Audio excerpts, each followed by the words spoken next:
You do not have a First Amendment right against a private employer unless you can show that the government has coerced that private employer to censor you in one particular Which way. we'll get to. We will get to that. Anytime the government pressures private employers to punish speech that the government doesn't approve of, I think there's certainly that raises the question of a First Amendment violation.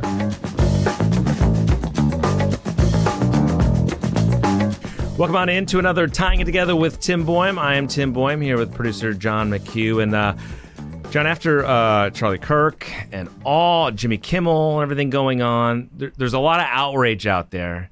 But I wanted to get down to the kind of the heart of what we do as journalists in the issue in the First Amendment. And I'm kind of surprised in some ways how much this has become a huge thing out there and a huge disagreement, I guess.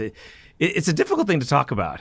It is, and it's something that I think a lot of the disagreement comes from some fundamental misunderstandings on both sides, on every side, even apolitically. I think, people think they have this idea of what free speech is, and doesn't usually line up with the reality of it. Yeah, and it's hard. We've had conversations about how to cover this stuff because there's a lot of outrage out there. There's a lot of, I'm on this side, you're on that side. There's been a problem, and I think today is a good solution to that. We got a couple law professors on, friends of our program. Mm-hmm. We even get into the history of it a little bit. I hope people can learn a lot because there are a lot of misunderstandings. So yeah, it's as educational as it is, a model for what these debates can be, and maybe you could say should be. But yeah, I mean, we go to these guys all the time. They're great. They always break things down in very easier to understand than some legal theories and ideas are. So yeah, it's a great conversation. Yep, and they agree on a lot. They have great concerns though too, so it's just fascinating. All right, so our guests are Greg Wallace. He's with Campbell School of Law, teaches constitutional law with an emphasis on religious freedom, Second Amendment, and free speech. He's got degrees from Virginia, a law degree from the University of Arkansas Little Rock, and has been celebrating 30 years at Campbell Law School. Bill Marshall has spent 24 years at the UNC School of Law, research focus on the First Amendment, law degree from University of Chicago, and undergrad from Penn. He was once a deputy counsel at the White House under Bill Clinton. Great conversation. Let's get right to it.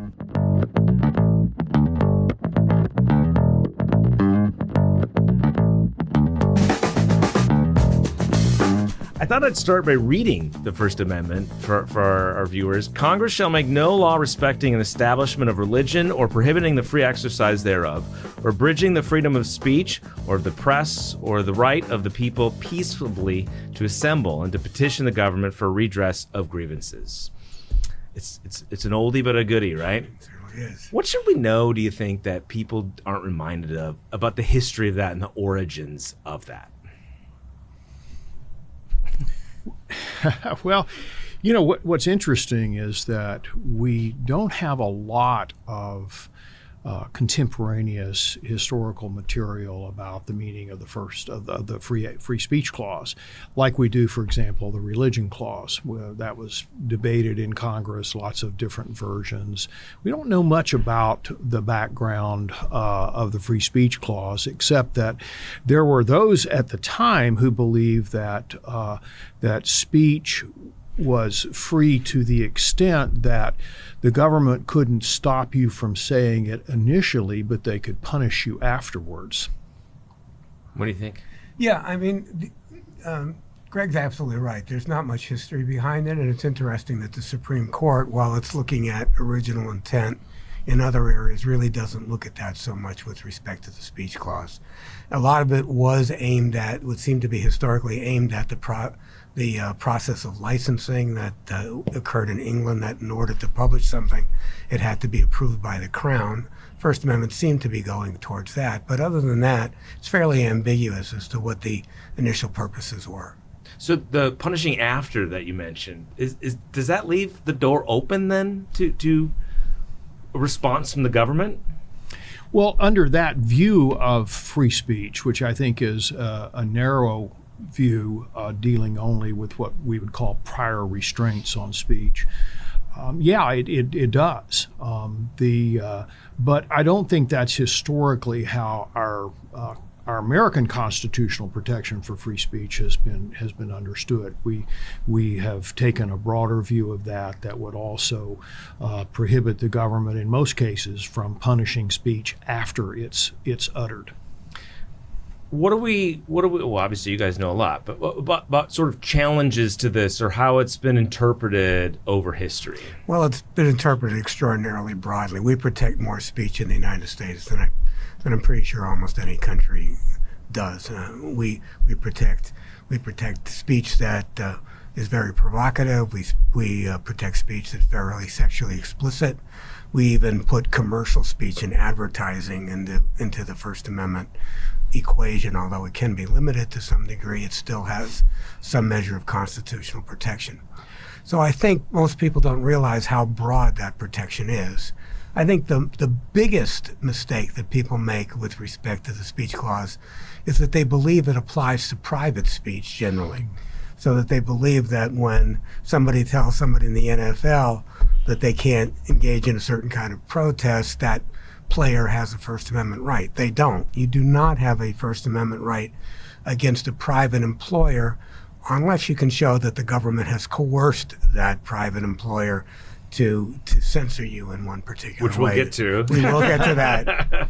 What about challenges over time? Have there been many? Well, Bill's exactly right, and this is a very important point, I think, for people to understand. I remember when the Dixie Chicks back in the early 2000s went overseas and criticized President Bush and the American government, that they came back and their country music fans were outraged by it, and they stopped buying Dixie Chicks music. And Natalie Maines went on TV and said, "Well, they're violating our free speech rights." No, actually, the people who were refusing to buy their music, who were boycotting them, were exercising their own free speech rights in that way.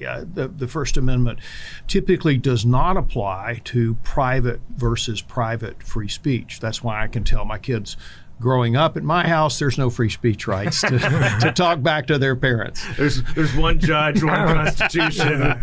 Have there been very many court cases? I mean, obviously there's been a ton, but any that have sort of evolved how, like, the Supreme Court views the First Amendment over time? Oh, sure. I mean, the First Amendment wasn't initially that well protected. The big cases took place around World War I. And actually, in most of those cases, the court upheld the restriction upon people protesting the war, protesting labor conditions. But in those cases, Justices Brandeis and Holmes wrote some dissents that have since become the law of the land, are very protective. It was during that period, for example, that Justice Holmes came out with the metaphor of the marketplace of ideas, that we should let everything come into the First Amendment marketplace and truth will win out eventually over whatever falsity is there. What do you think the founders would think about the debate today? I think they would be largely in favor of the broader interpretation of the free speech clause by the Supreme Court. But as Bill said, that's come fairly late in the game here, just in the 20th, 21st centuries here. It was the test that the Supreme Court employed back in the early 20th century, the clear and present danger test, for example, was very vague. It could be twisted and used by juries to suppress speech that the government did not find favorable. People say, there was a famous one, you can't yell fire in a movie theater. Is that specifically from a case? Yeah, that is. That's Justice Holmes. From that time period? From that time period, at a period when he was less speech protective than he later became. But that's where that metaphor comes from. Wow, that's interesting. All right, so let's get to what we've seen in recent weeks. Obviously, Jimmy Kimmel, being suspended and everything that's come out from there. So let's start with that. The people are saying, obviously, that they think that the FCC chairman, for instance, saying we can do this the easy way or the hard way. And then Jimmy Kimmel is suspended. What do we think about that? Is that the government going too far or no? Well, I do think to the extent that the government is putting pressure on private employers, private social media companies, as the Biden administration did, according to the lower court findings in the Murphy versus Missouri case. Anytime the government pressures private employers to punish speech that the government doesn't approve of, I think there's certainly that raises the question of a First Amendment violation. With Jimmy Kimmel, I'm not sure that's what happened. I think that, from what I've read, was much more of a market decision. You had ABC affiliates refusing to carry his show because of some of the crass comments that he had made, and the show was already losing money. So I don't know that the government had the heavy hand in this particular case. If it did, though, I think it would be a First Amendment problem. I'm guessing you see. Yeah, 1 plus 2 equals 3 more here. Yeah, I mean, it happens right after the threatening of you can do this the easy way or you can do it the hard way. And it seems to me that they put an awful lot of pressure on ABC. And again, to go back what we said before, if ABC wanted to fire Kimmel, they're free to do that. It's the question of when the government puts too much pressure on. And the threat that took place in that case by the FCC chair is a lot stronger than anything the Biden administration did. And as Greg pointed out, at least Justice Alito was very concerned about what the Biden administration did. What the Biden administration did, by the way, was try to pressure social media not to cover statements that they felt were false regarding the health threat of COVID primarily. And that was challenged on the basis that the government was overly pressuring the social media companies, which are private companies, and that was what triggered the freedom of speech claim. You were chuckling. No, the Biden administration, I mean, if you look at the factual findings in the district court there, by the way, the Supreme Court did not reach the merits of that decision. It rejected the case on standing grounds, which is not a merits type of decision. But that was something that was repeated. It was pervasive. It was frequent, not just a single instance. But in the end, that really doesn't matter. I think Bill and I both agree that if the government is unduly pressuring private entities to punish people because of their speech, whether it's against the government or whatever kinds of topics, then I think that raises some serious First Amendment questions. We don't want the government doing that. If there's a lawsuit, Jimmy Kimmel brings this up, does he have to prove that there's emails between FCC Chairman Carr and ABC, or no? Because it was public what he said there. It was public what he said. I think these things are. But there is evidence that ratings were down, he's losing money, et cetera. Yeah, and they may make that defense, but it's going to be a factual inquiry, and we can disagree about what the facts look like. We can disagree about how coercive something is. The Biden administration tried to persuade they didn't threaten sanctions, for example. Here was a complete threatening of sanctions. Now, the causation may be hard to show, may be easy to show, but the statement made by the FCC chair was pretty blatant. The one other interesting point was the Pentagon officials promising to address federal employees who mock or celebrate Kirk's death. Now, those are federal employees, so how does that work? This is pretty technical. Unlike a private... I'm glad you're explaining this. Unlike a private employee who doesn't have a First Amendment right against their employer, federal and state government employees do have a First Amendment right. So I have a First Amendment right against the University of North Carolina. Greg doesn't have a First Amendment right against Campbell. I am free to say things, but I can be sanctioned under certain circumstances. First of all, what I have to talk about has to be a matter of public concern. And second of all, it has to not be disruptive to my job in one way or form. That latter one is a little squishier than just the question of public concern. Depends on what you do. Depends on what I do. If what I'm doing and saying something cuts the efficiency or cuts the integrity of my job, then maybe they can sanction me. But if it's just a matter of public concern, if I'm out there saying, vote for candidate X or something like that, or if I'm criticizing what's occurred, or commenting on a major event, generally that's going to be protected. And I think the thumb is on the scale to protect the speech of public employees unless they can really show it's not a matter of public concern and it truly is disruptive. Is that the way you see it too? Yes, I would agree with that.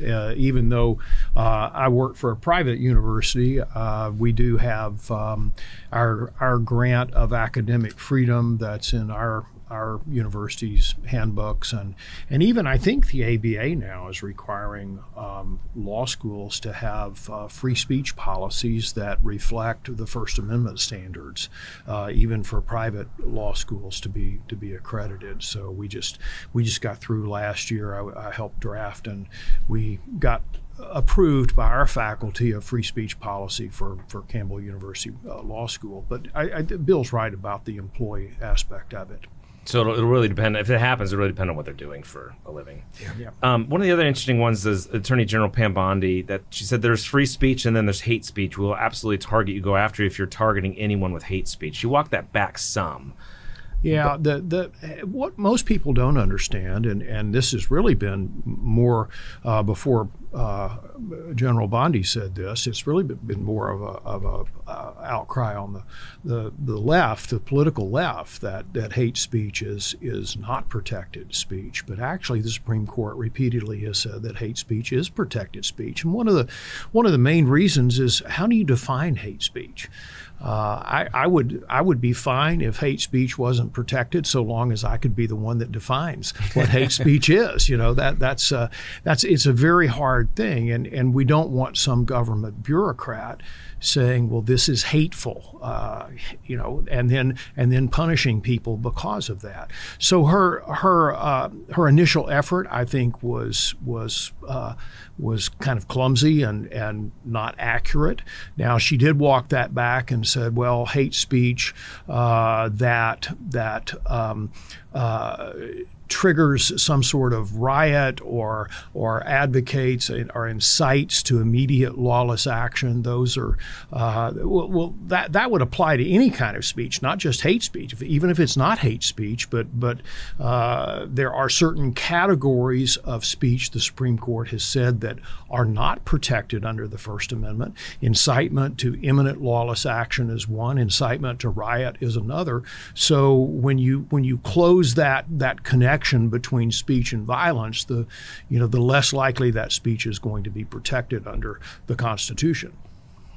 Yeah, one of the interesting things that I think Greg alluded to is how people flip on this. And Nat Hentoff wrote a book called Free Speech for Me, but Not for Thee. Everybody thinks their speech is protected, but when it's something that they really don't like, and this is coming from the left and it's coming from the right, all of a sudden they're willing to abandon free speech protections. Yeah. Are you surprised? I mean, we've had periods of unrest in this country. I mean, everyone thinks we're a victim of recency bias, right? Like, this is the worst time in American history, whatever.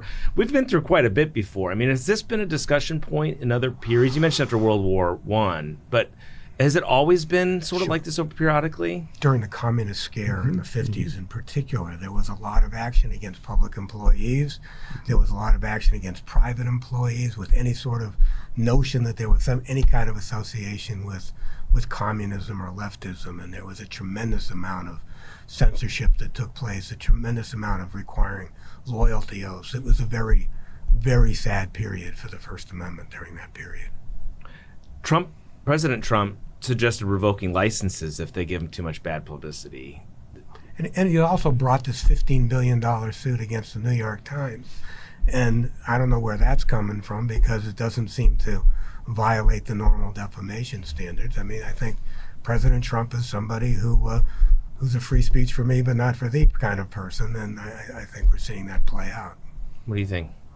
I'm not sure I'd go that far. I think that he has won. They've settled some lawsuits for defamation in the past with him. Other media outlets have, and so I think I think one thing about President Trump is that he's somebody that will fight back if and stand up to his critics, and that's something that we probably all ought to admire more. But you don't want the government in the business of suppressing people's speech. One area that I have been somewhat concerned about is the questions about anti-Semitism. Anti-Semitic comments are despicable, horrible. People shouldn't make those kinds of comments. But there is a difference between the sort of marketplace of ideas taking care of those comments and the government stepping in and punishing people for speech. Now, to be sure, the government can punish people for conduct. And so riotous conduct, defacing property, imprisoning people during riots, these kinds of things that have all been associated with some of these anti-Semitic riots are clearly actionable. They're clearly illegal, and people can be arrested or sued for those kinds of things. But speech alone is protected, and I think that's and as Bill said, a lot of times these are really sort of fact-intensive types of cases. Where do you draw that line between the speech and the conduct? And that depends on the facts in each case. One other thing, just one last thing about something specific. Matt Mercer, who's the spokesman for the North Carolina Republican Party, said, "Free speech does not entitle someone to have a show air on a national network and be paid millions of dollars for the privilege. You're welcome for this final lesson on Constitution Day." He's dead wrong. That's just wrong. I think Greg's going to agree with me on that. Which leads me to my question, I guess. There's all these social media interpretations of free speech. How much does social media, do you think, play a role in how we're going to evolve on this issue and what we think about it and how we listen to other people? Does it make you nervous? It makes me nervous. And when you ask the question about the framers, I wonder how they would react to social media, because social media is unfiltered. And I think the framers sort of believed that speech would be filtered in some way or another. You have to say it to somebody, or you have to say it in a way that's accountable. Now, true that they did protect anonymous speech at times, but not to the degree that we have now. And what social media, I think, encourages is really irresponsible and unaccountable speech. I agree. And that, I think, has corrupted the marketplace of ideas in a way that we wouldn't have seen it otherwise. So, go ahead. You know, the very nature of social media lends itself to assertion without argument. And I think that people are able to sit behind their phones or their computer screens at some far off place where, as in the past, if they actually said that face to face to somebody might punch them out because of saying that. So there is no longer the sort of incentive of being polite and not necessarily engaging in this kind of unfiltered sort of speech. How to deal with the issue of social media is a tough one because, see, all the social media companies are private entities. So when the government tries to regulate the social media companies, as some of the states have, then I think there's a viable free speech question there as to whether, in the interest of trying to regulate the social media companies' control over private speech, the government actually is entering itself into a regulation of speech. There's not much you can do on that, right? You either got to pass another amendment or find a Supreme Court that's willing to narrow it down, right? Yeah, it's pretty much right. I mean, you asked one earlier about misunderstandings about the First Amendment, and one is, I think, just because you have a First Amendment right to say something doesn't mean you're a good person when you say it. Doesn't mean you're being responsible when you say it. I mean, a lot of the people who won First Amendment cases are not people you really want to hang out with. Those include pornographic bookstores. It includes people protesting funerals of people who've died in military service. And the Nazis at Skokie. The Nazis at Skokie, exactly. And I do think that saying that what I did and what I said was protected by the First Amendment is not a response to whether you were responsible in saying that. It's global, too, social media. Some of these companies are owned by foreign companies, people that are on them and trying to infiltrate this country. How does that? There's not much you can do, right? It's kind of a wild west. Well, there's not much you can do as a direct regulation of how social media companies regulate their speech. You might remove the legal protections for libel, slander, those kinds of things that they have under current law, but I think those have to be addressed more on a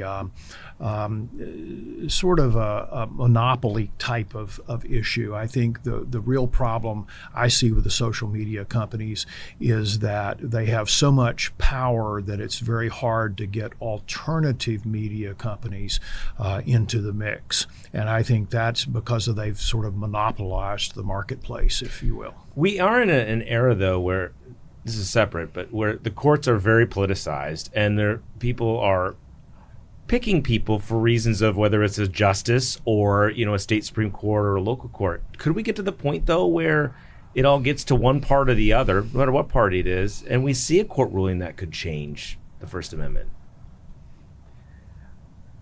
It's possible. I mean, I do think that there are some on the court right now who want to make it easier to win a defamation suit, and they've said that in some of their opinions, and that could change an awful lot with respect to the First Amendment rights in particular. So yeah, I think that's possible. I think some of the members of the court have indicated that they want morality to come more into the ability of government to censor speech than we have seen previously. I mean, that's across party lines. Actually, this isn't a Republican-Democrat issue as much as it is just other kinds of views. So it's unclear. An issue of power. An issue of power. It's an issue of control. That's right. And I mean, if there's anything we know historically is that government does not like speech that is critical of government. That's right.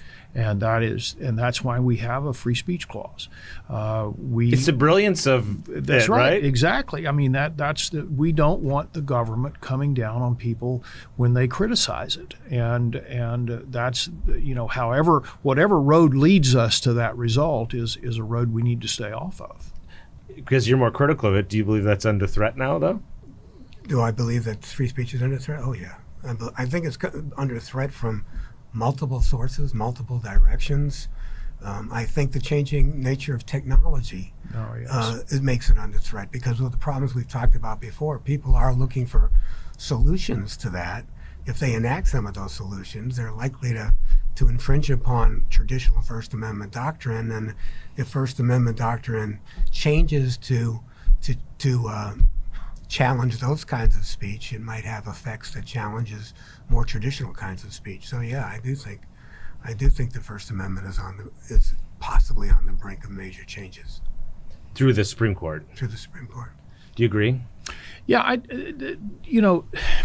I think Bill and I would probably disagree about what particular threats are out there. But I certainly agree with Bill that this is a minefield. I mean, it's very hard to be stepping through the free speech conundrum without landing on a mine, and I think we have to be very careful. Probably the one thing that I sort of fall back on is that, when in doubt, I think, or when, if we're going to err, let's err on the side of free speech, not on the side of government control. And I think that's probably as we move through this. That doesn't mean that mistakes aren't going to be made, that you might get some bad court decisions on this, but in the end, we have to protect free speech. Otherwise, we won't have it for very long. What is it like with your students right now? I'm just thinking because the younger generation, all your students have grown up in at least a highly internet era, many of them social media. What's the conversation been like? Sensitive, to say the least. I think my students, like the public at large, have a strong belief in freedom of speech when they agree with that speech, and they are less sympathetic to freedom of speech when they do not agree with that speech. And that's why you need, this is where Greg and I completely agree. That's why you need a speech clause, because when government's in power, the people who support that government have a tendency to not support freedom of speech, and when they're out of power, they have a tendency to want a stronger protection of freedom of speech. And the brilliance of the First Amendment is it protects those out of power, and I think that's critically important. That's also why it's brilliant in some ways to make it hard to overturn amendments, right? Yeah. Yes. Yeah. It takes a lot of work and agreement to make something change like that, I would think. Yeah. It's just fascinating. All right, anything else you guys want to talk about we didn't cover? I don't think we solved everything today, Tim, but The one thing I did want to bring back, though, you mentioned the era of communism and that. We got through that, right? Mm-hmm. Is there a way to look at it, how bad that was, that we got through it, that we'll get through this, too? we did get through it, but a lot of people's lives were destroyed. That's right. A lot of people's lives were destroyed. I mean, the effort to weed out people in the entertainment industry, in government. Blacklisting. These are people with really good reputations and who had an awful lot of creativity and a lot of contributions to the society. So when you start going after people who you don't like what they're doing politically, you might get over it, but there's damage while it's actually occurring. So if that keeps happening, and this is a little less deliberate by the government, but these threats coming from the FCC and in some instances the president, are lawsuits coming out? Yes. Yeah. I would. I think the difference that I see between the communist blacklisting and that era back then is that was focused on one particular issue. Are you a communist or are you not? That kind of thing.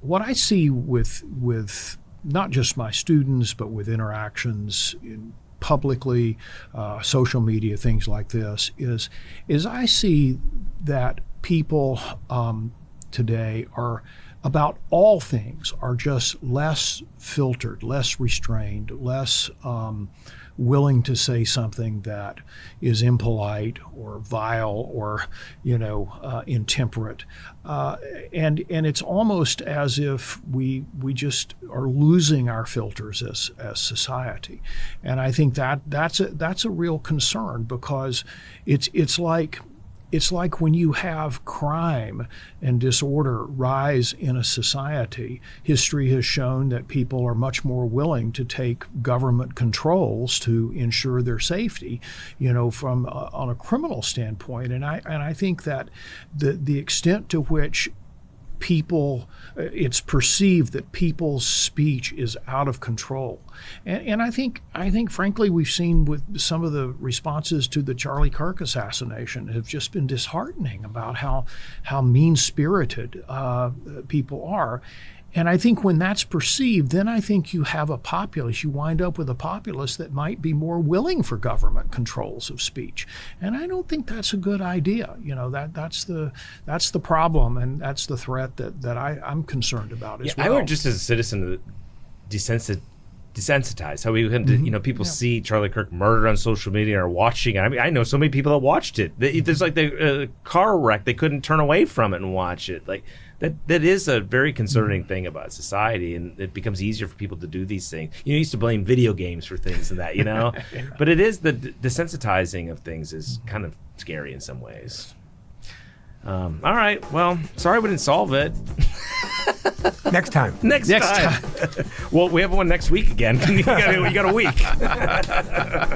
Guys, good to see you. Thank you. Thank you.